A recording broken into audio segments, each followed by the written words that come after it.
بسم اللہ الرحمن الرحیم نحمدہ ونصلی علی رسولہ الکریم اما بعد۔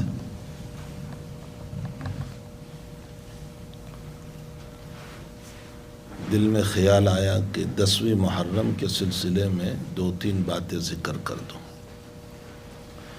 ویسے اگر پوری تاریخ بیان کی جائے تو بہت لمبی ہے، اور سیدنا ابو بکر صدیق رضی اللہ تعالیٰ عنہ سے جو سلسلہ تاریخ شروع ہوا وہ ایک طویل تاریخ ہے، اور یہ موقع نہیں ہے کہ اس وقت بہت لمبی تاریخ کو ذکر کیا جائے۔ جناب نبی کریم صلی اللہ علیہ وسلم نے اپنی وفات سے پہلے ہی اشارات فرمائے تھے صدیق اکبر کی خلافت کی، اس کے بہت سے دلائل ہیں، بہت سارے اشارات ہیں۔ مسجد نبوی کے اطراف میں صحابہ کے مکانات تھے، اور سارے صحابہ نے پیچھے دروازے بنائے تھے سیدھے مسجد میں۔ حضرت نے فرمایا سدوا ابواب، سب اپنے دروازوں بند کر دو الا ابی بکر، مگر ابو بکر کو اجازت ہے کہ وہ اپنا دروازہ کھلا رکھے۔ اشارہ تھا اس بات کی طرف کہ میرے بعد ابو بکر کو بار بار مسجد میں آنا پڑے گا۔ آج بھی وہ دروازہ کھلا ہوا ہے۔ باب السلام سے جب ہم سلام پڑھنے جاتے ہیں، اس سے پہلے کا جو دروازہ ہے وہاں آج بھی لکھا ہوا ہے خوخۃ ابا بکر صدیق رضی اللہ تعالیٰ عنہ، جس کو نبی نے کھولنے کی اجازت دی تھی، دنیا کی کوئی طاقت اس کو بند نہیں کر سکتی ہے، وہ آج بھی کھلا ہوا ہے۔ بخاری شریف میں ہے، ایک عورت آئی، اس کی کوئی ضرورت تھی، نبی علیہ السلام نے پوری فرمائی۔ فرمایا آئندہ مجھے ضرورت پڑے اور آپ نہ ملے تو یا رسول اللہ صلی اللہ علیہ وسلم، فرمایا ایت ابا بکر، ابو بکر کے پاس آ جانا۔ یہ اشارہ تھا کہ میرے بعد ابو بکر خلیفہ بنیں گے۔ بہرحال صدیق اکبر رضی اللہ تعالیٰ عنہ وفات رسول صلی اللہ علیہ وسلم کے بعد جو خطبہ دیا ہے اور صحابہ کو سنبھالا، اور حضور پاک صلی اللہ علیہ وسلم کی پوری تدفین کا مسئلہ ابو بکر کے مشورے سے ہوا۔ وفات رسول ہوئی، مسئلہ یہ پیش آیا کہ آپ کو غسل دیا جائے گا؟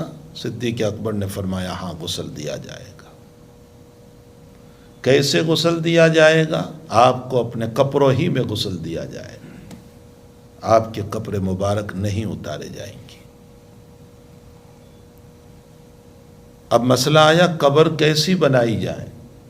صدیق اکبر نے فرمایا لحد بنائی جائے، اور مدینہ شریف میں لحد قبر بنانے والے ابو طلحہ رضی اللہ تعالیٰ عنہ تھے۔ سوال یہ ہوا کہ آیا حضور پاک صلی اللہ علیہ وسلم کو کہاں دفن کیا جائے، جنت البقیع میں یا کہاں دفن کیا جائے؟ ابو بکر رضی اللہ تعالیٰ عنہ نے فرمایا جہاں نبی کی وفات ہوتی ہے وہیں دفن کیے جاتے ہیں۔ آپ کی اس چارپائی کو، اس بیٹ کو ہٹایا گیا جہاں حضرت سویا کرتے تھے، اور پھر اسی جگہ قبر بنائی گئی حضرت عائشہ رضی اللہ تعالیٰ عنہ کے حجرہ شریفہ میں۔ اسی درمیان ایک مسئلہ پیش آ گیا کہ انصار نے میٹنگ بلا لی اور یہ کہا کہ اب ہم مہاجرین کا الگ امیر، انصار کا امیر الگ۔ حضرت عمر کو پتہ چلا تو حضرت عمر حضرت ابو بکر کو لے کر وہاں پہنچے۔ سقیفہ بنی ساعدہ ایک جگہ تھی، ایک بیٹھک تھی، جیسے ہمارے وہاں مال میں کرسیاں رکھتے ہیں نا، اس طرح تھا۔ اس کو سقیفہ کہا جاتا ہے، ایسے چھپر ڈال دیتے تھے، دن میں لوگ وہاں آ کر بیٹھتے تھے۔ وہاں تشریف لے گئے اور صدیق اکبر نے ایک تقریر فرمائی، اور یہ فرمایا کہ حضور یہ کہہ کر گئے ہیں کہ الامراء من قریش، امیر تو قریشی ہوگا، اور اس انداز سے گفتگو کی کہ سارے لوگوں نے حضرت صدیق کے ہاتھ پر بیعت فرما لی، حالانکہ صدیق نے منع کیا کسی اور کو بناؤ۔ اس کے بعد مسئلہ یہ پیش آیا کہ صلاۃ جنازہ پڑھی جائے آپ پر، صدیق اکبر نے فرمایا کہ جی آپ کی صلاۃ جنازہ بھی پڑھی جائے گی، لیکن تھوڑی دیر کے لیے ہم سب باہر ہو جائیں گے۔ اس کی وجہ یہ ہے کہ جبریل اور ملائکہ آ کر کے نماز پڑھیں گے پہلے، اس لیے سارے صحابہ باہر نکل گئے۔ نماز کی شکل کیا ہوگی؟ کیا کوئی پڑھائے گا؟ صدیق اکبر نے فرمایا کوئی نہیں پڑھائے گا۔ کان رسول اللہ صلی اللہ علیہ وسلم امام حیم و میتا، حضرت پہلے بھی امام تھے، آج بھی امام ہیں، اس لیے کوئی امام نہیں بنے گا۔ بس اکیلے آئیں اور آ کر کے نماز کی شکل کیا ہوگی؟ فرمایا درود و سلام پیش کریں، نماز میں درود شریف اور درود و سلام پیش کریں، اللہم اغفر لحینا و میتنا نہیں۔ 10 افراد آتے گئے اور نماز پڑھتے گئے۔ ظاہر سی بات ہے کہ آپ انداز لگائیں، ہزاروں کی تعداد میں صحابہ ہیں، نماز پڑھنے میں کتنا وقت لگا ہوگا۔ کورونا کے زمانے میں 10 آدمی پڑھتے تھے، تو مولانا شبیر صاحب، قاری شبیر صاحب جو ہیں، ان کے جنازے کے لیے صبح 9 بجے سے لوگ پڑھنا شروع ہوئے تھے تو شام تک پڑھتے رہے تھے، حالانکہ زیادہ سے زیادہ 1000-2000 کا مجمع تھا۔ یہیں پر قاری شبیر صاحب جوگواری رحمۃ اللہ علیہ کے جنازے میں تو بھلا وہاں ہزاروں کی تعداد میں صحابہ کرام ہیں۔ یہی وجہ ہے کہ تدفین رسول صلی اللہ علیہ وسلم میں دیر ہو گئی، اس جنازے کی نماز کی وجہ سے۔ مندے پیر کے دن آپ کا انتقال ہوا صبح کو چاشت کے وقت میں، اور تدفین آپ کی وینسڈے بدھ کی رات میں ہوئی۔ جناب نبی کریم صلی اللہ علیہ وسلم کی تدفین جو ہے وہ وینسڈے بدھ کی رات میں ہوئی۔ اس کی وجہ یہ ہے کہ ہزاروں کی تعداد میں صحابہ کو نماز پڑھنا تھا۔ صحابہ نے نماز پڑھی، بچوں نے نماز پڑھی، عورتوں نے سلام پیش کیا۔ ایسی بات ہے 1 لاکھ سے زائد افراد، امام نووی نے لکھا ہے کہ وفات رسول کے موقع پر 1,24,000 سے زیادہ صحابہ تھے۔ اب صدیق اکبر نے جو خلافت سنبھالی ہے تو 3 اہم مسئلے صدیق کے زمانے میں پیش آئے۔ پہلا مسئلہ مسیلمۃ الکذاب کا، جو جھوٹا نبی تھا، جنگ یمامہ ہوئی جس میں 700 سے زیادہ صحابہ شہید ہو گئے۔ دوسرا مسئلہ، کچھ لوگوں نے زکوٰۃ کا انکار کر دیا تھا، حضرت نے ان کے ساتھ بھی مسئلے کو حل کیا۔ حضرت عمر نے فرمایا کہ یہ لوگ کلمہ پڑھ رہے ہیں، آپ ان سے کیسے لڑیں گے؟ عمر نے فرمایا نماز پڑھتے ہیں اور زکوٰۃ نہیں دیں گے تو بھی میں ان سے لڑوں گا، اور نبی کے زمانے میں اگر زکوٰۃ کے اندر رسی دیتے تھے اور مجھے رسی نہیں دیں گے تو بھی لڑوں گا۔ اور پھر عمر کو فرمایا دور جاہلیت میں سخت تھا، اسلام میں نرم ہو گیا تو۔ صدیق کا اشارہ تھا اگر آج میں زکوٰۃ پر سختی نہیں کروں گا تو اسلام کا ایک فریضہ ختم ہو جائے گا۔ یہ فراست تھی حضرت صدیق اکبر کی۔ اور تیسرا مسئلہ پیش آیا کہ حضرت اسامہ کے لشکر کو حضور پاک صلی اللہ علیہ وسلم نے تیار کیا تھا، لیکن حضرت کی علالت کی بنیاد پر وہ لشکر روک دیا گیا تھا، اس کو روانہ کیا۔ صحابہ نے بہت منع کیا کہ آپ اس کو روانہ نہ کریں، مدینے کے حالات ٹھیک نہیں ہیں، آپ روانہ نہ فرمائیں۔ اسامہ، حضرت صدیق اکبر نے فرمایا کہ ابو بکر کی بودی کو کتے نوچ ڈالیں، دوگی کھا جائیں، اور ازواج مطہرات کی بودیاں ختم ہو جائیں، لیکن جس لشکر کو نبی نے تیار کیا تھا ابو بکر روک نہیں سکتا ہے۔ یہ 3 اہم کام۔ اس کے بعد آپ نے، جب آپ کی آخری بیماری چل رہی تھی 2 سال کے اختتام پر، لوگوں نے فرمایا حضرت کوئی نائب مقرر کر دیجیے آپ کو۔ آپ نے فرمایا میں عمر کو نائب مقرر کرتا ہوں، جس سے نبی تادم حیات خوش رہے اور میں بھی ساری زندگی خوش رہا۔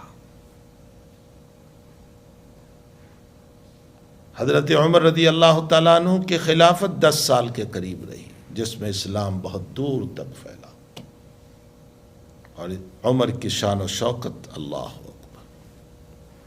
جب عمر سواری پر بیٹھ جاتے تھے تو اللہ اس علاقے کو فتح کر دیتا تھا. آپ کابل تک پہنچ گئے تھے، تاریخ میں ہے. ابو لولو مجوسی نے فجر کی نماز میں جب آپ کو نیزہ مارا اور اسی میں آپ شہید ہوئے تو آپ نے 6 آدمیوں کے حوالے مسئلہ کر دیا کہ ان 6 میں سے کسی ایک کو اپنا امیر اور خلیفہ بنا لینا.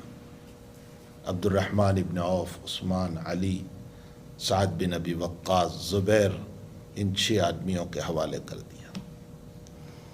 مشورے کے بعد یہ طے ہوا کہ ہم میں ایک امیر ہونا چاہیے. عبد الرحمن ابن عوف امیر بنے اور پھر حضرت عثمان کی خلافت کا اعلان ہوا، جو ایک تفصیل ہے کیسے ہوا تھا. حضرت عثمان کی 12 سال کے قریب خلافت رہی، لیکن طبیعت کی نرمی کی وجہ سے لوگوں نے بہت غلط فائدہ اٹھایا. آپ کا رشتہ دار ولید مصر کا گورنر تھا، وہ شراب پیتا تھا، ثابت ہو گیا، اس کو معزول کیا، اس کو سزا جاری ہوئی. اس کی جگہ مصر والوں کے کہنے پر محمد بن ابی بکر صدیق رضی اللہ تعالیٰ عنہ کو، ابو بکر کے بیٹے ہیں محمد، ان کو گورنر بنا کر بھیجا. لیکن مروان محمد کا دشمن تھا اور صدیق اکبر رضی اللہ حضرت عثمان کا سیکرٹری تھا. ادھر محمد بن ابی بکر کو خط لے کر بھیجا کہ تمہیں وہاں کی گورنری دی جا رہی ہے، اور ساتھ میں کچھ مصری لوگ بھی تھے. اور پیچھے سے مروان نے حضرت عثمان کی دستخط اور سگنیچر کی کاپی کر کے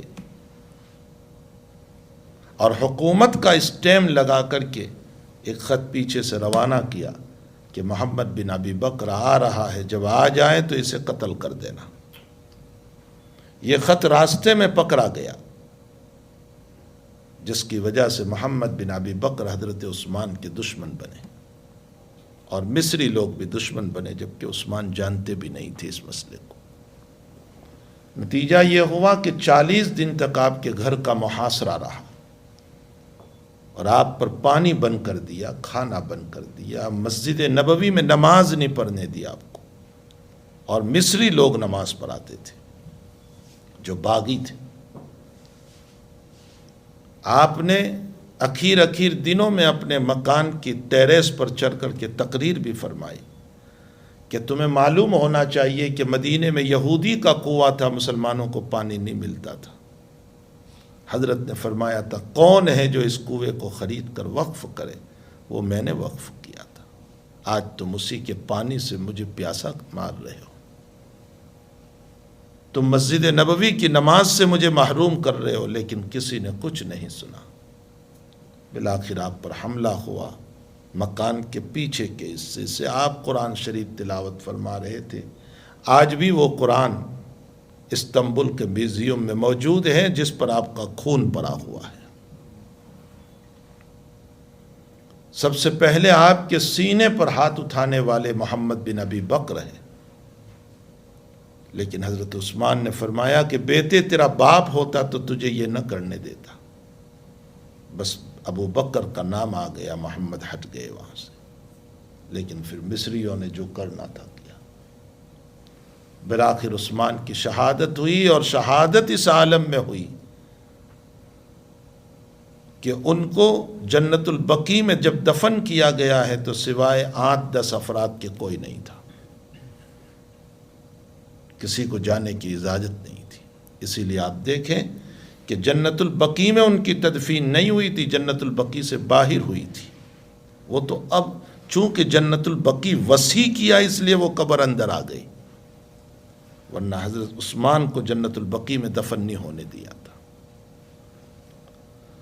حضرت عثمان کی شہادت کے بعد یہ میں مختصر ورنہ ایک تاریخ ہے لمبی، جو ہمیں اپنی تاریخ جاننا چاہیے. حضرت عثمان کی شہادت کے موقع پر حضرت عائشہ رضی اللہ تعالیٰ عنہ حج میں تھی. حضرت عائشہ کو یہ خیال ہوا جب پتہ چلا کہ عثمان کی شہادت ہو گئی، تو عائشہ کو تھوڑا سا خیال یہ ہوا کہ عثمان کی شہادت کے پیچھے کسی بڑے کا ہاتھ ہے، اشارہ کچھ بدظنی پیدا ہو گئی تھی کہ یہ بڑے کے تعاون کے بغیر نہیں ہو سکتا ہے۔ اس لیے حضرت عائشہ سیدھی حج سے بصرہ پہنچی اور وہاں ایک لشکر تیار کیا۔ ادھر حضرت علی نے اپنی خلافت کا اعلان فرمایا اور لوگوں نے بیعت بھی کر لی، اور علی نے پھر حضرت حسن رضی اللہ تعالیٰ اور حضرت عمار کو بھیجا کوفہ اور بصرہ، اور وہاں جا کر کے تقریر فرمائی ان لوگوں نے۔ لیکن بالآخر مسئلہ تھا کہ حضرت عائشہ کا ایک لشکر اور علی کا لشکر جنگ جمل ہو گئی، لیکن یہ مختصر وقت میں ختم ہو گئی۔ حضرت علی نے فرمایا تم ام المؤمنین ہو، ہمارے نبی کی دنیا میں بھی اور آخرت میں بھی بیوی ہو، لیکن ایک فتنے میں مبتلا ہو گئی۔ ادھر حضرت معاویہ رضی اللہ تعالیٰ عنہ کو بھی اسی طرح کی بدظنی ہوئی کہ عثمان کی شہادت میں کسی کا ہاتھ ہے۔ بدظنی یہ بھی ہوئی معاویہ کو کہ علی نے قاتلین عثمان کو اپنے ساتھ رکھا ہے اور ان سے بدلہ کیوں نہیں لیا۔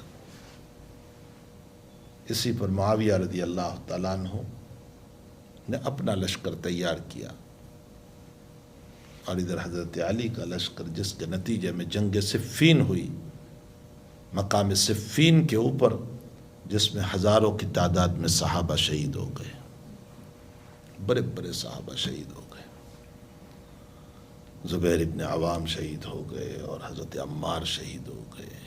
اسی میں اویس کرنی بھی شہید ہو گئے تھے جو حضرت علی کی طرف تھی، جو مشہور و معروف حضرت اویس کرنی ہے۔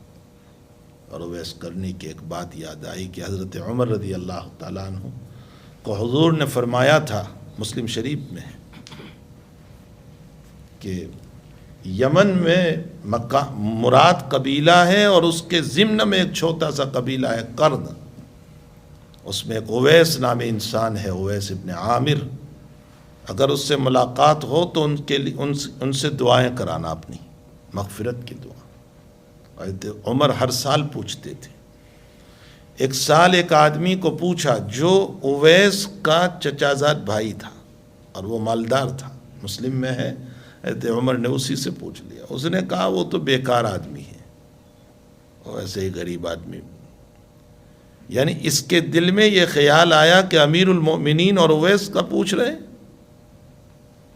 تو پھر حضرت عمر نے یہ فضائل سنائے کہ تیری ماں تجھ کو روئے، نبی ان کے یہ فضائل بیان کر کے گئے، تب جا کر چچا زاد بھائی کو احساس ہوا۔ اور پھر اویس حج میں آئے اور ساری نشانیاں دیکھی جو حضور نے بیان فرمائی تھی کہ ان کو برص کی بیماری ہوگی اور وہ اچھی ہو چکی ہوگی، تھوڑا سا دبا رہ گیا ہوگا، اور ان کی والدہ ہے، ان سے دعائیں کرانا۔ حضرت عمر نے فرمایا میرے لیے دعا کیجیے۔ اویس سے فرمایا کہ مجھے کچھ نصیحت کیجیے، حضرت عمر فرما رہے ہیں، تو جو بات ہے وہ میں عرض کروں۔ اویس نے فرمایا آپ اللہ کو پہچانتے ہو؟ عمر سے پوچھ رہے ہیں۔ فرمایا جی۔ تو فرمایا اب کسی کو پہچاننے کی ضرورت نہیں ہے، جب اس کو پہچان لیا بس سب کچھ ہو گیا۔ پھر دوسری بات فرمائی اللہ آپ کو پہچانتا ہے؟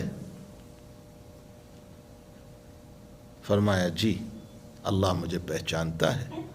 فرمایا جب اللہ آپ کو پہچانتا ہے تو اب اس صورت میں دنیا میں پریشان ہونے کی ضرورت نہیں ہے، جب وہ مجھے جانتا ہے، پہچانتا ہے، تو بس میرے معاملات اس کے ساتھ اچھے رہیں۔ یہ جنگ صفین میں شہید ہوئے اویس کرنی رضی اللہ عنہ۔ اس مسئلے کے ختم ہونے کے بعد خلافت دو حصوں میں تقسیم ہو گئی، ایک خلافت رہی، ایک امارت ہو گئی۔ معاویہ کی امارت ہے، علی کی خلافت ہے، علی حق پر ہے۔ معاویہ کی صحابیت مسلم، لیکن اس مسئلے میں خطا ہے۔ حضرت علی نے اپنا دارالحکومت کوفہ کو بنایا اور معاویہ نے اپنی دارالحکومت شام کو بنایا، اور اب یہاں سے دو حصے ہوتے ہیں۔ پھر علی رضی اللہ تعالیٰ عنہ کی شہادت ہوتی ہے، ابن ملجم نے مارا حضرت کو کوفہ میں، اور اس شہادت کے بعد حضرت حسن رضی اللہ تعالیٰ عنہ آپ کی جگہ پر بیٹھتے ہیں۔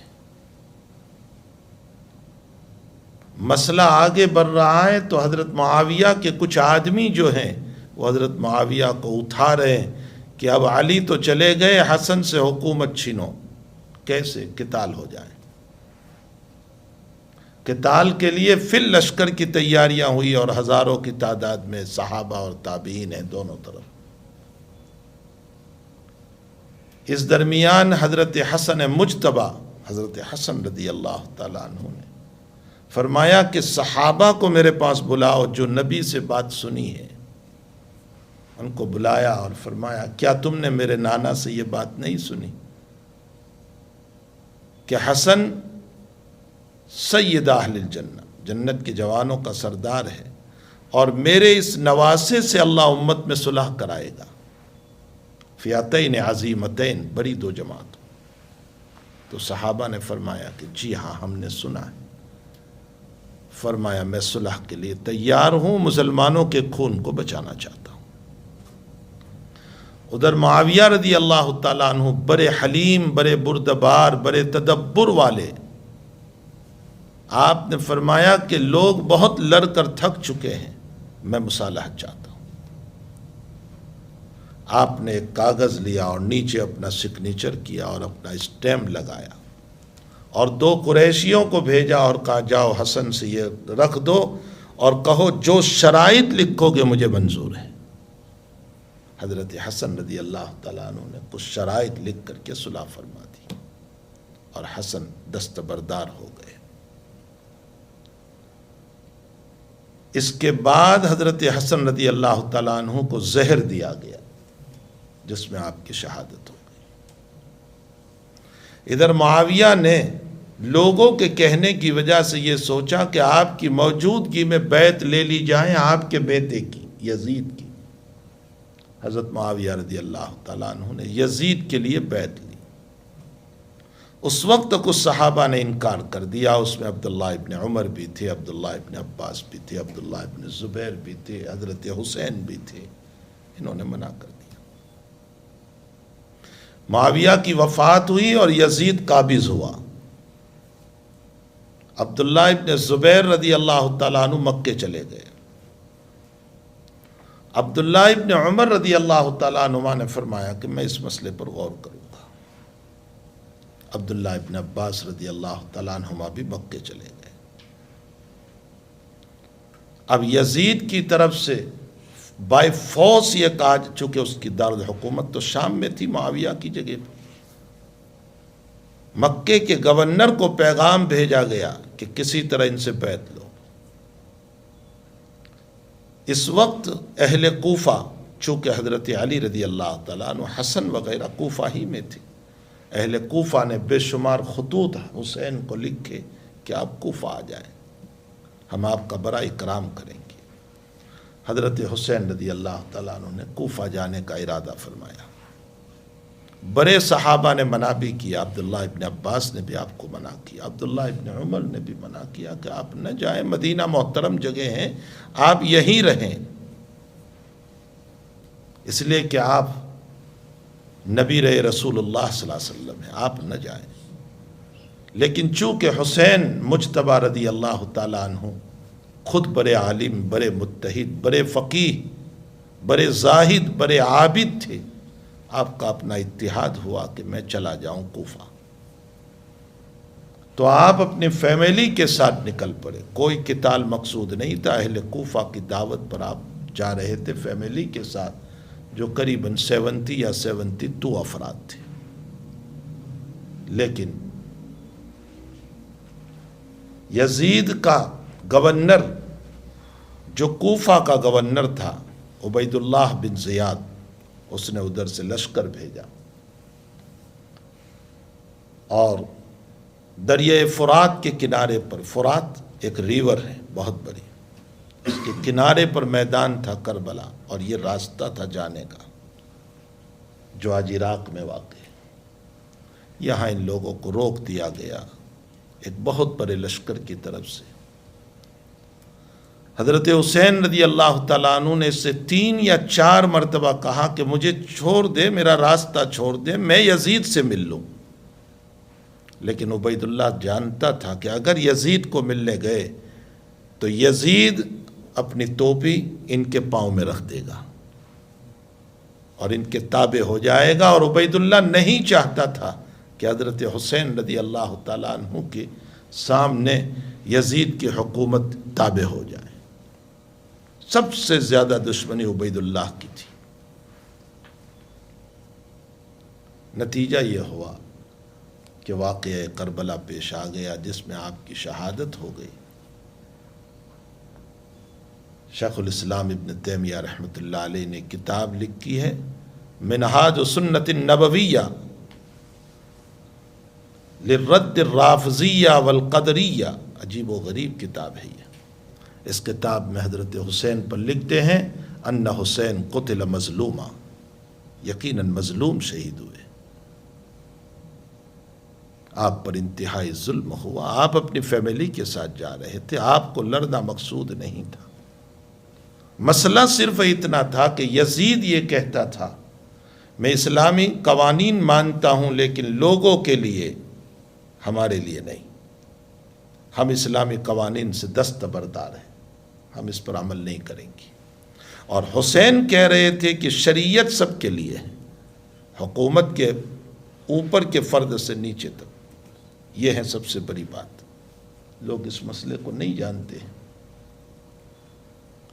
کہ حکومت کے ہر فرد کو بھی، اور اسی میں جو خط لکھا تھا یزید کو، اس میں حضرت حسین نے وہ حدیث لکھی تھی کہ تمہیں معلوم ہونا چاہیے کہ جب مخزومیہ کی عورت کا چوری کا مسئلہ ہوا اور ہاتھ کاٹنے کا مسئلہ آیا تو نبی اکرم صلی اللہ علیہ وسلم نے فرمایا لو سرقت فاطمہ بنت محمد لقطعت یدہا، حضور نے فرمایا یہ فاطمہ مخزومیہ تو بہت دور کی بات، میری بیٹی فاطمہ بھی اگر چوری کرے گی اور ثابت ہو جائے تو میں اپنی بیٹی کا ہاتھ بھی کاٹ دوں گا۔ شریعت ہمارے گھر سے چلنی چاہیے، شریعت صرف لوگوں کے لیے نہیں، خود بھی پہلے عمل کرے، یہ تھا سب سے بڑا مسئلہ، اور اسی پر آپ کی شہادت ہو گئی۔ لیکن 10ویں محرم کی فضیلت حضرت حسین کی بنیاد پر نہیں ہے، یہ تو بہت پہلے سے،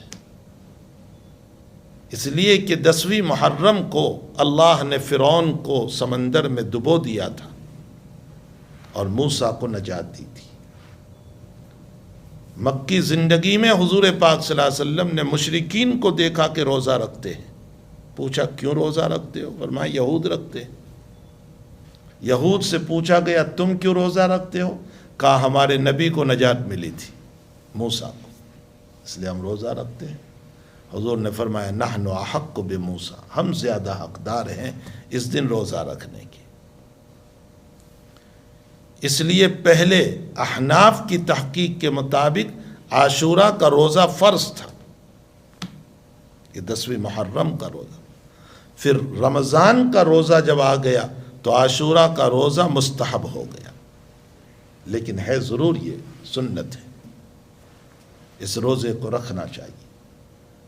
سن ہجری 11 میں محرم کا روزہ حضور پاک صلی اللہ علیہ وسلم نے رکھا، اور اس کے بعد فرمایا اگر آئندہ میں زندہ رہا تو 2 روزے رکھوں گا۔ 2 روزے کا مطلب 9-10 یا 10-11، لیکن چونکہ حضرت زندہ نہ رہے اس لیے متعین نہیں ہو سکا، اس لیے فقہا لکھتے ہیں کہ 9-10 رکھو یا 10-11 رکھو، جیسے آج 9 ہے کل 10 ہے، یا 10 اور 11 رکھو۔ لیکن اس کا یہ مطلب نہیں ہے کہ صرف ایک روزہ رکھنا مکروہ ہے جیسا کہ بعض لوگ لکھ دیا۔ اگر کوئی 2 روزے نہ رکھ سکا اور صرف کل کا روزہ رکھا 10ویں کا تو بھی کوئی حرج نہیں، افضل تو ہے کہ 2 رکھ لیں، لیکن اگر نہ رکھ سکا تو بھی 10ویں کا روزہ رکھا تو سنت ادا ہو جائے گی، اس لیے کہ حضور پاک صلی اللہ علیہ وسلم نے اپنی زندگی میں 10ویں ہی کا روزہ رکھا تھا۔ حضور پاک صلی اللہ علیہ وسلم کا یہ بھی ارشاد ہے کہ 10ویں محرم کو اگر کسی نے اپنے گھر والوں کو اچھا کھانا کھلایا، اچھی مہمان نوازی کی اپنے گھر والوں کی، اللہ تعالیٰ سال بھر کی روزی میں برکت عطا فرمائیں گے۔ یہ صحیح ترین روایت ہے کہ جس نے 10ویں محرم کو اپنے گھر والوں کو اچھا کھانا کھلایا تو حق تعالیٰ جل شانہ سال بھر کی روزی میں برکت۔ نبی کا قول جھوٹا نہیں ہو سکتا ہے، صادق و مصدوق صلی اللہ علیہ وسلم۔ اب اس پر ایک سوال ہوتا ہے کہ ایک طرف تو نبی اکرم صلی اللہ علیہ وسلم نے روزہ رکھنے کو فرمایا اور دوسری طرف گھر والوں کو اچھا کھلانے کو فرما رہے ہیں، یہ تعارض نظر آ رہا ہے۔ اس کا جواب یہ ہے کہ دن میں روزہ رکھ کے افطاری کے موقع پر کھانا کھلا دیں تاکہ دونوں روایتوں پر عمل ہو جائے، روزہ بھی ہو جائے اور افطاری کے موقع پر اپنے گھر والوں کو اچھا کھانا بھی کھلا دیا، تو اس کی وجہ سے حق تعالیٰ جل شانہ و عم نوالہ سال بھر کی روزی میں برکت عطا فرمائے۔ یہ جو 10ویں محرم کو غلط طریق جو ایجاد ہو چکے ہیں خلاف شریعت، یہ یقین ہے کہ ہمیں غم ہے اس بات کا کہ حضرت حسین رضی اللہ تعالیٰ عنہ نواسے رسول شہید ہوئے، اس کا غم ہے، صدمہ ہے، لیکن صدمے کا اظہار اس طرح نہ ہوگا جس طرح کر رہے ہیں جو آج دنیا میں کیا جا رہا ہے۔ پھر عجیب بات ہے کہ 10ویں محرم کو پانی پلانے کو باعث ثواب سمجھتے ہیں، جبکہ 10ویں محرم کو تو حضور نے روزہ رکھنے کو فرمایا ہے، تو جب روزے رکھیں گے تو پانی پلانے کا مسئلہ کہاں ہوگا؟ ہو ہی نہیں سکتا ہے، یہ تو تضاد ہے دونوں باتوں میں۔ اصل میں ان خرافات کو ایجاد کرنے والا تیم اللنگ ہے۔ اب تاریخ پڑھے، سب سے پہلے جس نے ان خرافات کو کہ کالے کپڑے پہن کر کے اس طرح پر سوگ مناؤ، یہ تیم اللنگ نے ایجاد کیا، اور اس کے بعد تسلسل کے ساتھ یہ سلسلہ امت میں بدعت کے طریق پر چل پڑا، تو یہ سب غلط طریق ہے۔ غم ضرور ہے، ہمارے حضرت شیخ مولانا محمد زکریا صاحب نور اللہ مرقدہ وبرد مزعہ، حضرت نے ایک مرتبہ اپنے خلفاء سے پوچھا کہ اچھا یہ ایام چل رہے ہیں، تم کیا کرتے ہو؟ فرمایا حسین رضی اللہ تعالیٰ عنہ کے سلسلے میں کچھ باتیں ذکر کرتے بیان فرمایا، کچھ ایصال ثواب بھی کیا ان کے لیے، یہ ہمارے لیے بھی ہے، کچھ ایصال ثواب بھی کیا ان کے لیے۔ پھر حضرت شیخ نے فرمایا، میں پہلی محرم سے 10 محرم تک روزانہ ایک قرآن پڑھ کے ایصال ثواب کرتا ہوں۔ ہم نے کیا کیا؟ ہم سے ایک یاسین نہیں پڑھی جاتی ایصال ثواب کے لیے، ایک پارہ نہیں پڑھا جاتا۔ اس بندے کا بھی معمول ہے کہ پہلی تاریخ سے کچھ نہ کچھ قرآن پڑھ لیتا ہوں، اگرچہ مکمل قرآن تو ہم نہیں، لیکن کچھ نہ کچھ قرآن کا حصہ پڑھ کے ایصال ثواب میں کرتا رہتا ہوں۔ یہ ہے اصل۔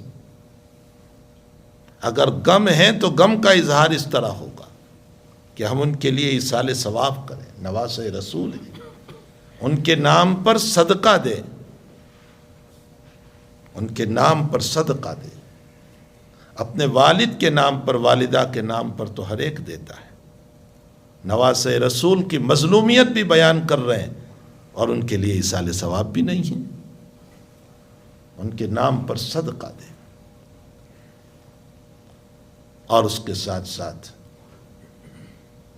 اگر قوت ہو، ہمت ہو، طاقت ہو تو روزہ رکھ لیں۔ ابن شہاب زہری رحمۃ اللہ علیہ بڑی پابندی سے روزہ رکھتے تھے 10ویں محرم کا۔ کسی نے ان سے پوچھا کہ حضرت آپ رمضان میں سفر کرتے ہو تو روزے چھوڑ دیتے ہو اور اس کی بڑی پابندی کرتے ہو، جبکہ یہ تو نفل ہے، وہ فرض ہے۔